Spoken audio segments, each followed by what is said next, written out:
What about Taiwan? Well, they were praised by the US Health Chief Alex Azar for its COVID response during a recent visit there. Technology, as we've discussed on First Move before, played a crucial role in the Taiwan's response to handling the virus.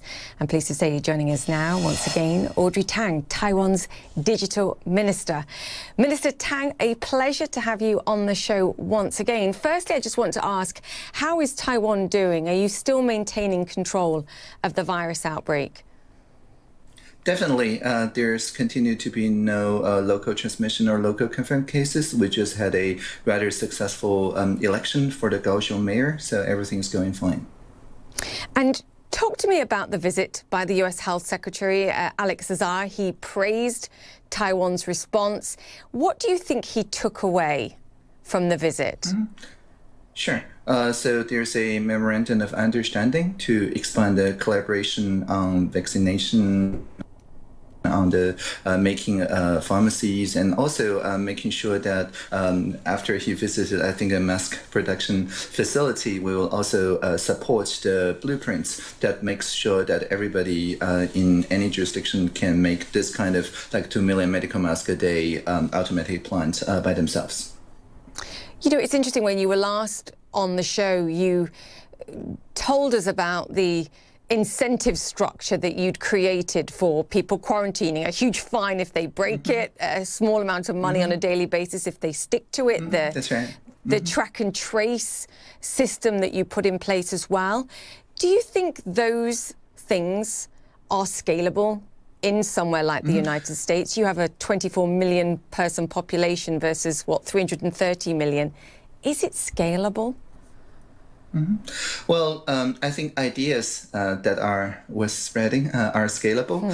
For example, when we first introduced medical mask rationing, we know that it's not useful unless people also wash their hands thoroughly with soap. So we say that you wear a mask to protect yourself from your own unwashed hands. And that's a way to connect medical mask and soap together in a single message, because otherwise it doesn't work. So this kind of ideas, memes, if you will, of course, are scalable. As for the digital fence that we talked about last time, I think what made it so successful is that in Taiwan, we already have the idea of people in earthquake zones, in flood areas and so on. They are used to receive SMS messages based on their location without anything like GPS or Bluetooth tracking. So it's something that people are familiar with, and we repurpose that. Of course, in every jurisdiction, people are used to different sort of technologies, but this appropriation, if you will, of the appropriate technology, that is the important part that wins people's trust. Yeah, you know, I think the differentiating factor at the core of what you've done is open lines of communication between the people and the government. And I'm glad you mentioned masks, because while I was preparing for this interview, I read something else that had been done at the beginning with masks. When convenience stores were running out, a hacker developed, using Google Maps, a system of identifying where masks were available and where they'd run out. And that tool went viral. Yeah, definitely. And it's entirely not government technology. It's entirely civic technology. And just as you described, because people were very confused as of which medical mask selling pharmacies still have them and still not. And so Howard Wu, that's the name of the person, and Finchen Kiang, both from Tainan, made their own version of the map. So you can see this is actually live streaming data that which pharmacies still have plenty of masks that are green, red if they run out of masks, yellow if there's something in between. And all we did was to make sure that they have the steady supply of data, refresh every 30 seconds instead of every day, like most Freedom of Information Acts are. Because when it's every 30 seconds, people queuing in line can keep each other honest. If I swipe my national health insurance card, people queuing after me would expect the number to drop by 9 per 2 weeks, or 10 if I'm a child. And if rather the mask availability stock increases, they will call 1922, the toll-free number right there, so it calms everybody down. So just to be clear, because I think you're underplaying your involvement in this, this was a civil tool that was created. It went viral. You very quickly said, actually, this is not something that we need to be doing with convenience stores. We should incorporate this into the national health system and the pharmacies and make this a tool that anybody in the country can use. That's exactly right.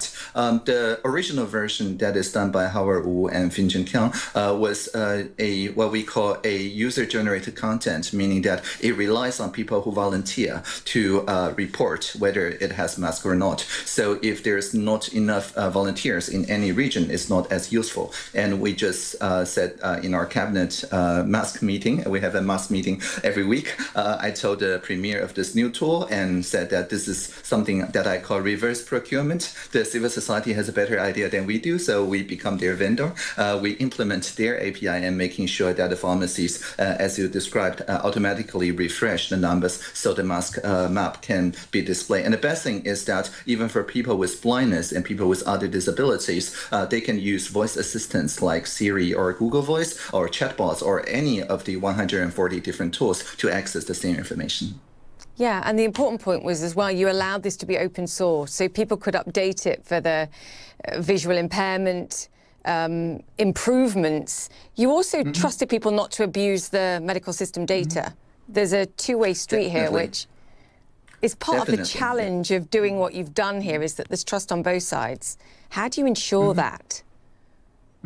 Yeah, I think when the government trusts the people, sometimes people trust back, sometimes some people don't, but that's fine. As long as we keep honoring our API, that's application programming interface, that makes sure that all the differences between the data that we have on our system and the differences, for example, in the pharmacies, because in many pharmacies in the beginning, instead of swiping each NHI card at the beginning, they would give out those number plates and keep the NHI card at a pharmacy. So there would be a discrepancy between the mask map level and the pharmacist level. And the important thing is that the people trusted the local pharmacist. And when the pharmacist called those toll-free number line, telling us that we need to change our program, we need to take into account their different schedules, pressing a key to disappear from the map, and many other feature requests, we made sure that we take it into account every week. So we have this very fast iteration that every Thursday we roll out this new system that takes care of the things that were reported by the pharmacists and people on the ground in the previous week. So this rapid iteration, I think,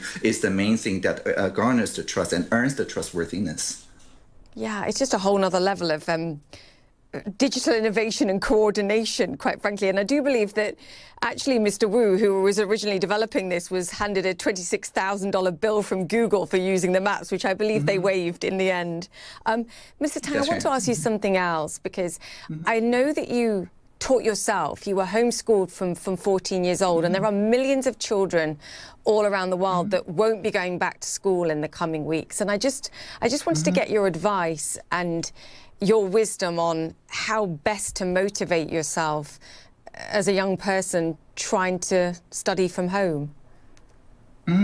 Yeah, I think first of all, enjoying like food and drink and music together doesn't have to be in the same physical space. In the GovZero hackathons, we will all order pizza or something. So even though we're just alone in the home or 2 or 3 people in a small room, we would just enjoy the same food and drink together anyway. And so that creates this co-presence framework for people to feel that they are together. And I think the next thing is also to choose a problem, a structural problem that concerns everybody, so that even though you may just do a little bit of, for example, the visualization for the map, and the next person improves it a little bit, like for people with blindness or people with hearing issues, people with color blindness, and so on, everybody feel that they can add on something that's greater than each individual, and that will make sure that you don't burn yourself out or you don't lose interest in that particular issue. Yeah, don't burn out. Minister Tang, always great to have you on the show. Thank you so much. Audrey Tang there. Thank you. Taiwan's digital Live minister. long and prosper. Thank you. Likewise.